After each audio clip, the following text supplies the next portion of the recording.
to be achieved at all costs.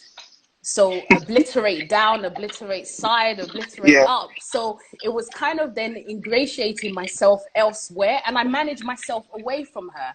But it took 18 months, and some people might say that that was slow. And I had a mentor, so by now, and I actually do have a mentor now. And one of the things she advised me was, don't ever let anyone influence your pocket.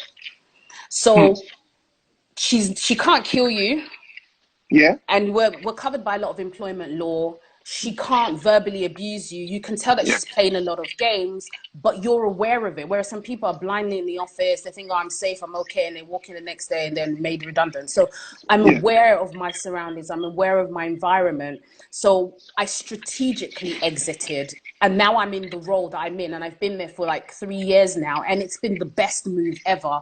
Amazing boss, amazing business, amazing flexibility, hence why the music is happening, because Yeah. if I was still in that role, there will be no album.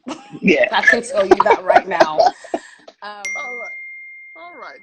Fantastic. So just going back to the financial holes you said, it's financial mistakes you Yeah. mentioned. And please, for everyone joining, please feel free to put in your questions in the comment box. We'll take them towards the end of this lovely chat. So if you're happy to share, is there any of these financial mistakes you made in the past that you want to share, and we can all learn from? Yeah, I don't mind sharing. So All right, when I was fantastic. younger, because of my financial situation, so I was self-sustaining. For the most part, I lived by myself. I paid for my school fees because my dad had loads of, like, he had kids to take care of. And Yeah. I was very determined that I was going to go to school. I was going to graduate. So this was before the 9K fees in university. I think Mhm. my year was the first year that stopped getting the grant. So it Wow. was the first year where they introduced fees. It was the first year where they introduced the student loans, but they were so much Wow. lower. Yeah. But then I didn't want to come out with too much debt. But then at the same time, I had to pay for my accommodation, my transportation, my books, my fees and everything. So every month, or no matter how much I worked, I ended up minus. Mm. Mm. So for example, my outgoings were 1,000, Yeah. but my income was 600. So Yeah. every month I was 400 in the hole, 400 in the Yeah. hole. So the mistake I then made is I didn't understand how financial products worked. I didn't understand how credit cards work. I didn't understand how overdraft worked. But for me, some people might say it was an investment because I closed my eyes and I said, look, there's a goal we need to get to. Yeah. And I was in payday loans, and that thing is so dangerous. So if there's I anyone know. on here that ever does payday loans, that ever is trying to juggle everything and make it work, Yeah. DM me, we can talk. I was doing payday Fantastic. loans. I had overdraft, like literally we were there. I had credit cards, and what I didn't understand was that the interest rate is applied, the fees I was paying on the checks, because you had check guarantee cards back then. And to be honest, if this was the US, it's actually illegal to do what I was doing. But then because of the payday loan system, you could literally guarantee a check in advance, Okay. pay a fee, Yeah. use that to pay the bills, then pay for it next month. So it's like deferring everything, Yes. Yes. deferring. So Yeah. and then there came a point where I was trying to juggle everything. And we're talking in my late teens, early 20s, then the chips started to fall. And one thing I would advise people is, once the chips start to fall, put your hands up and ask for help. I didn't Hmm. wait for them to all hit the floor and everything is like gone wrong. When I noticed that I couldn't cope anymore, I put my hands up. I spoke to someone in confidence, and then we kind of sat down strategically and we said, okay, how are we going to deal with this? And then Hmm. I said, okay, I'm going to have to work more hours here, work less hours here, do this. Hmm. So eventually the person actually borrowed me money. And one thing I would say is the Bible is very clear on this as well. If you have a debt, pay your debt. Hmm. If you have a debt, pay your debt, because it's an abomination to borrow money from someone and Yeah. forget. Hmm. It is wrong. So I paid, like I told her, this is the date. by that date, the money was paid, and I swore to myself it was not going to happen again. And since then, I think that's why financially, my husband and I, we work really well together, because I learned from that situation. I know a lot of people go through stress. It can really hurt marriages, Yeah. relationships, Yeah. friendships, Yeah. especially when money is involved. So I was in the hole. By the time I graduated, I was tens of thousands in red, if you included Wow. my student loan. But now I'm tens of thousands in the green. But that Hey. was because, but that was because I'm very intentional. I'm not extravagant. I think the only thing I'm extravagant with is holidays. I'm not really extravagant. Once in a while, I have a splurge, Yeah. but very much, what do you really need? It's like, do True. I really need it? Pulse check. True. True. True. Yeah. Wow. Wow. Wow. Wow. And I think that what you've just described there is very relatable to a whole lot of us, a whole lot of people, because you just continue to sink and sink and sink and sink. And, Yeah. especially when people around you are also not as forthcoming as, well, they don't even know what you're going through to Yeah. start with. And maybe it's an African thing sometimes, maybe for the guys or for the women, not to tell your story about, because you Mm-hmm. don't want, so it's just that fine line of finding the right person to speak Yeah. to, like you got, Yeah. and then they can walk you through, what next steps to take. Yeah. Can Wow. I just add to that? And the reason why I Absolutely. had that mindset was when we lost our house, Hmm. the day the van came to help us move the stuff, we moved it to a garage. The garage actually had a water issue, so we lost everything. So the day we moved, our neighbor, who we'd been close to for like over a decade, he was like, "What's going on? What's happening?" And my dad, like, this is the situation. This is the... And he was like, "Why didn't you say? We've been looking for a house to Wow. buy." And back then, Wow. the regulation was very different. The banks weren't obligated to get the best price. They were obligated to get any price. So we ended up Wow. negative. Whereas if he'd sold to the next door neighbor through Yeah. conversations, and I know that there's a pride thing, and I know that no one wants to air their dirty laundry, but Yes. I'm a firm believer that I'm sure at some point the Holy Spirit said to him, just talk to him. And he's like, "Oh, no, I'm not going to." Because we would have Yes. ended up in a much better situation, in the sense that he would Yes. have had control, sold the property, been positive in terms of equity. Let's Yes. rent for a bit, sort Yes. ourselves out, let the interest rates come back down, Yes. and then start again. But Wow. hindsight is a beautiful thing, I guess. I know, I know, Yeah. I know. And going back to when you started, you said your exit or your escape was music, Mm. whilst all of that, you know, um, drama was happening and playing Yeah. out around you, your escape was music. I know you're a singer-songwriter. I know you love the Lord. I know you sing and you're a praise worship leader and all of that. Is that is it right for me to say that all of this is where your worship comes from? Or Definitely. Definitely. When I've cried, when you stay in a temporary accommodation where there are people that take drugs there, where wow. when you see, but in all of that, God kept us. In all of that, we never had a day where, apart from the roof over your head, everything else happened. Things always fell in line, like opportunities that have come my way, work wise, musically, etc. It's God. It's the leading of God. Wow. And your hustle spirit just never seems to stop, because you go from just a singer songwriter praise worship, to releasing an album, Uh, and particularly your very big one. I'm not thinking back. You had a track, "I'm Lost for Words." Am I yeah, right? yeah. And I'm beginning to tie all of these things up to your experience. Is that where it came from? That came from that. It came from, it's funny, Lost for Words was never supposed to be on the album. It and the song came when I was in Nigeria. So I told you we were in Nigeria before. Yes. And for years we'd be like, "Dad, when are we going back to Nigeria?" "Next year, next year, next year, next year, next year, next year, next year." I finally went back for the first time, I think in 2005. Hmm. And that was because I forced the situation. So I couldn't speak Yoruba. I didn't understand the culture. I didn't understand anything. So finally, I went back in 2005. And then I also went back in 2017. And that was actually to mark the 30th remembrance of our mum passing away. Oh, I okay. hadn't seen where she was buried. I hadn't seen any of that. And that was also the first time my siblings and I, the five of us, were together in one place, thinking about and celebrating the life of our mum. And Yeah. that literally, I was in the hotel room, I was overwhelmed, and that song just dropped in my spirit, and that is it. But then I parked it for a while. It wasn't supposed to be part of the project. And then while we were preparing for the live recording, and as I said, I'm an all or nothing. I've gone from zero to doing live recording. Don't mind me. But so I just said to my producer, remember this song. And then when we were talking about Osby Berry, and I said, I love Osby Berry's spirit of worship. Yeah.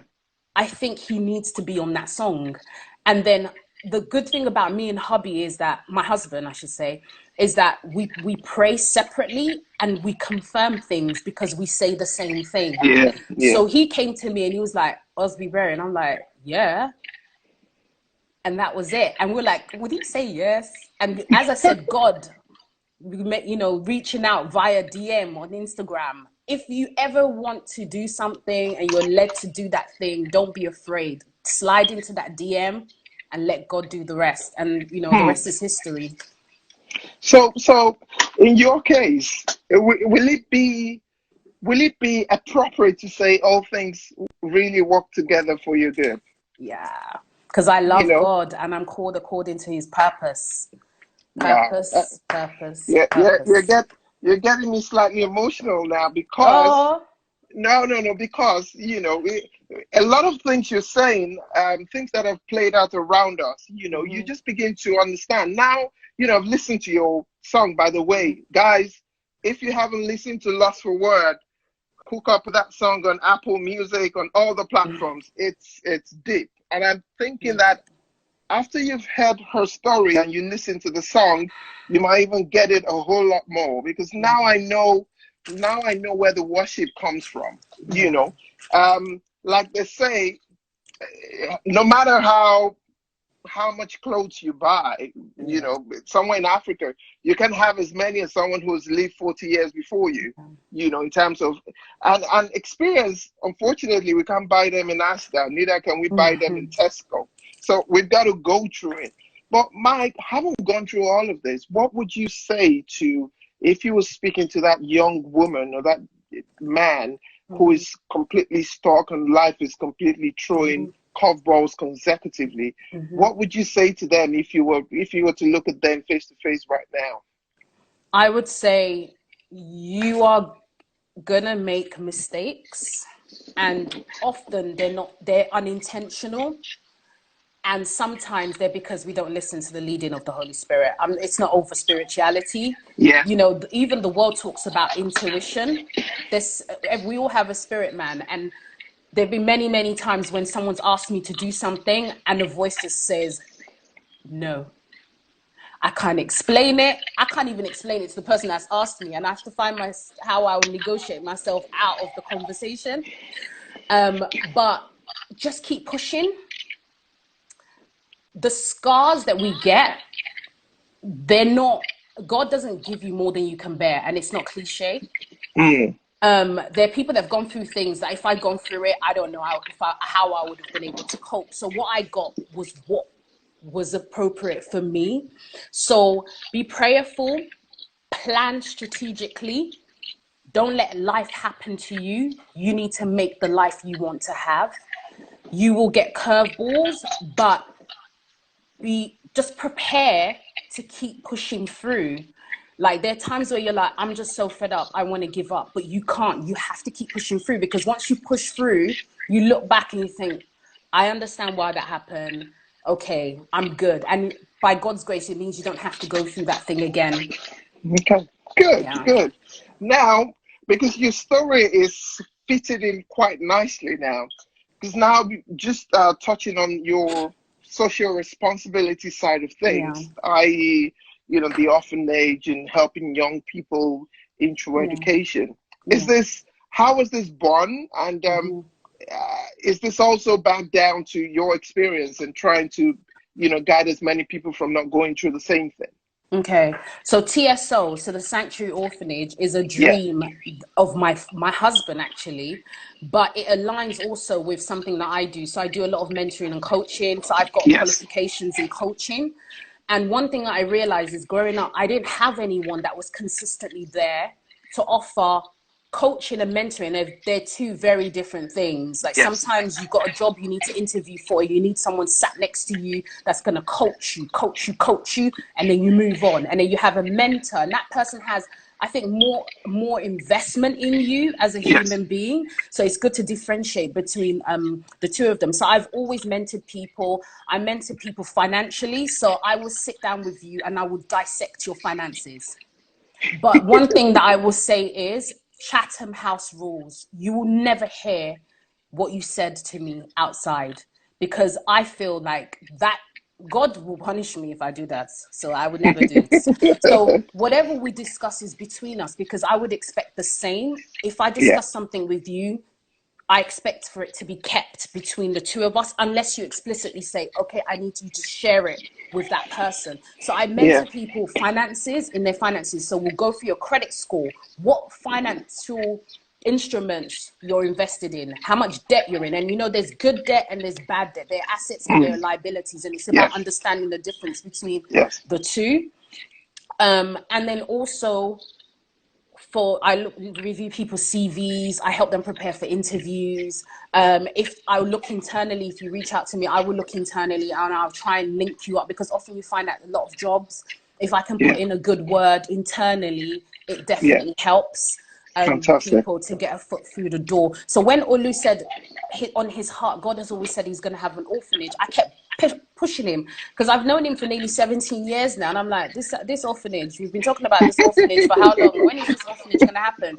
That don't be like me, don't want to do everything at once, like you just blink and then the orphanage is built. Yeah. Let's start in stages. So right now it's 3 prongs. So we've got a water project side of things, Yeah. and that's phase 2. Phase 3 is an actual orphanage, so where people can sleep, so bringing children that are homeless off the street, and a drop-in education center. And in phase 1, it's actually scholarships. So we've got the land until the building is up and running.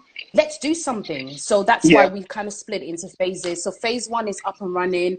We've got children that are sponsored through school, from their uniform, their bags, to the school fees. So at least the parents can redirect those funds to do other things. And then hopefully it means someone's life is made better, and then they can pay it forward. And that's so important. Yeah. You Yeah. have to pay it forward.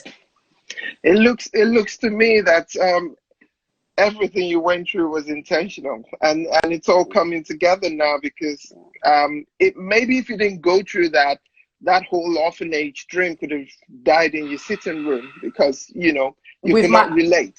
with my But no, husband, I doubt very much. I know, Yeah, I know, yeah, I know. But I'm just yeah, saying that yeah, the passion by which you yeah, met, his dream is yeah, also fueled by what you've experienced. yeah, yeah. This is amazing. So, how do you balance everything? And this is again for Yeah. because I have mad respect for women. Trust me. I'm not even going to go into the birthing experience, but generally, what you guys juggle all at once and give 100, and the passion you give to everything, I have mad respect. But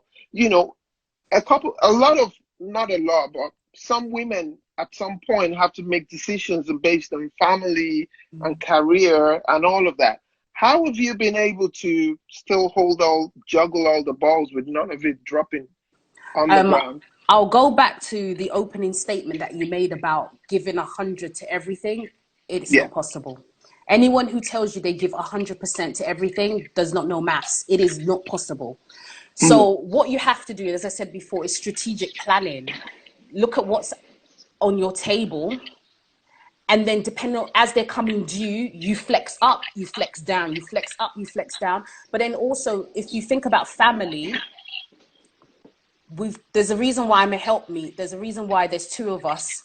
So when, for example, when we were preparing for the album recording, I was in the studio. So I would have choir, I would do coaching, the studio, the children, leading praise and worship, work, hubby, making sure he's all right because I'm his girl, you know what I mean? So it was I know what you balancing, mean. it was balancing everything. And when it was the night of the concert that I realized just how much my children missed me, because my firstborn ran up to me and she was wailing because Wow. she said, I've missed you. I'm thinking, what do you mean you've missed me? We live in the same house. But at that point in time, hubby stepped in as he should, as their father, and he kind of took the reins. In the evenings, I'd go from work straight to the studio. Sometimes I won't get in till 1 o'clock in the morning, then I go to work again.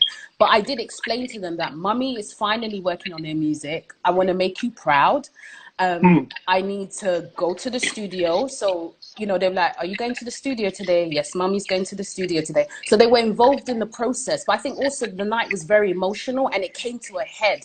But as I said, you cannot give 100% to everything at once. You will burn out. Fantastic. So is music still that escape for you? Definitely. Definitely. All right. Fantastic. So guys, you see, your story for one is it's so unique in its delivery. Everyone online is just listening. No one is even asking questions. Like, so guys, if you've got questions to ask, please put it on the comment box, and our lovely guest will answer. I think one great stuff you said is you being open to people connecting with you in by way of if they need coaching or mentoring, or you know, any kind of advice around pursuing their hustle or their career. Hustle for me is very multifaceted, you know, corporate hustle, entrepreneurial hustle, passion hustle.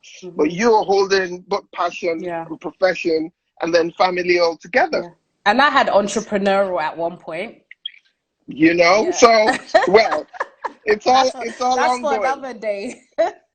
So if I were going to come into your head, how do you incubate all of these things you do? How do you bring them from just a straight out coming through your head and then laying them on the table in flesh and blood?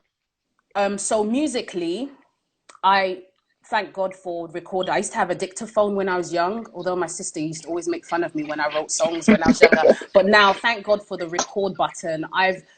Changed Me was written in a lift bank.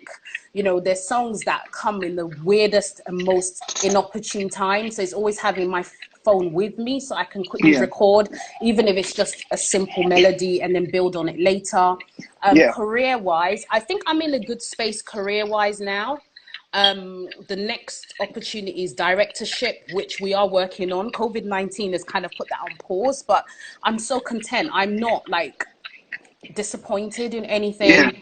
And it's just planning and being intentional about it, and not just being blown with the wind. Fantastic. Yeah. Someone from UAE just asked, you know, how do you survive in the corporate world that is predominantly dominated by men? So what's your experience been, and have you navigated that? Funny enough, in all firms, senior leadership tend to be men, hence why you have all the equality reporting, gender equality reporting that's now coming into place to actually hold companies to account to make sure that there's a balance gender-wise within the workplace.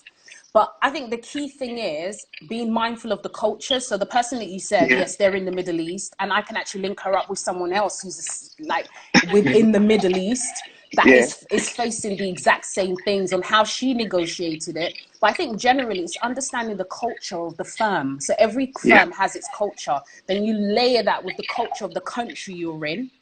Then you layer that with the culture of your colleagues around you and yourself. And then try and understand and navigate how, because there's some people that no matter what you do, you're going to annoy them because A, you're their boss and you're a woman. But how do you remove tension? How do you keep it strictly professional? So things like going for informal coffees, breaking down that barriers, making yourself a human being to that person versus a number or a employee number. So I've had instances where there was like a stakeholder that everyone ran away from. Everyone. And I was like, no, I'll do it. I'm the stakeholder whisperer. By the time she dealt with me, I was just like, okay. Like, okay, go back to the street. But I never gave up. I never gave up. And eventually she would invite me for coffees and we just go for coffees and we'll talk. So sometimes have a catch up, but don't talk about work. Don't talk about that thing that antagonizes you. Talk about something else. Like, find out who they are. Good stuff. Like I said, Victoria, you must well be in a coaching class right now, because you've coached the heaven out of our hustle story. Never give up. Never give up. Wow, what can I say? I know there's so much, and guess what? My final question before we round up is always, so you've achieved so much, and the best thing about your story is you're nowhere near where you want to be. No. So my question is, what does happily ever after? What will it look like if you were to describe that to us? Happily ever after for me would be full-time music ministry, but my goal is to be able to do it without worrying about paying my bills, having a trust fund for my children, having a secure, life, just ministering purely because God said go and I went. Not if I go, how am I going to pay that bill? So that's the ultimate dream. That is the dream. Yeah. Fantastic. So one day on the Grammy red carpet, you better start getting your award acceptance speech ready. Just remember, we had this interview. At least I could get a ticket. Wow. Somebody said you need to bring Victoria back. Absolutely. Victoria, all I'm going to say is I'm going to be back and asking for your time again in some shape or form. Because I believe that 1 hour is too small to literally go through real hustle stories. But you've been able to take us on a journey from wow. I guess once this is over, my exclamation is going to be wow. Going from newspaper rounds to being a VP to working on big companies to graduating to being entrepreneurial to releasing songs. It's just God. And in you, I just see that all things are working together, have worked together for you, and are still continuing to work together for you. So, wow. I can say, on behalf of Hustle Series, we certify you a real hustler. Thank you. So it's been a pleasure. Please, people are clapping for you. All the thumbs up. Make sure you pay her. I said to her, when you bring her back, oh wow, there's so much love for you in the building. So much love for you. Thank you, guys. So much love for your story, and I'm sure that I have been engaged and also motivated, and I believe somebody somewhere going through some kind of a patch or dry patch will listen to your story over and over again and just say that, if she can do it, I can. So thank you so very much, Victoria. All we say here is hustle continua, Victoria Asata. That is, I don't know where that came from. That's Latin, but it means the hustle continues, victories assured. So thank you. You're getting all the claps. Thank you so much, for taking time. Please, guys, feel free to slide into a DM. Please comment her, tell her thank you for me. And if you have questions about finance, about mentorship, about coaching, about career, Victoria is so happy to help in whichever way she can. Like I said, she's also a singer-songwriter. Slide into Apple Music, slide into all the pay music platforms.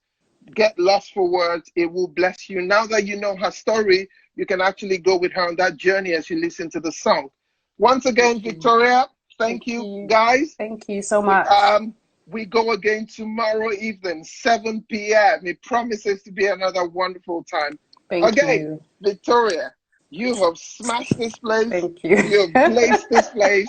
And I have to rebuild my studio after the fire you brought. So thank you so much for having me, Lord Bionic. Thank you. For guys who came up online, I'm privileged for you to coming up online to listen to us. The Netflix show for today is over, so you can go back to your real life. Mad love for you guys. I'll get the shape right. So please, let's do this tomorrow, same time, same place. Over and out. Thank you so much. Thank you so much, guys. Bye. Over and out, guys. Bye.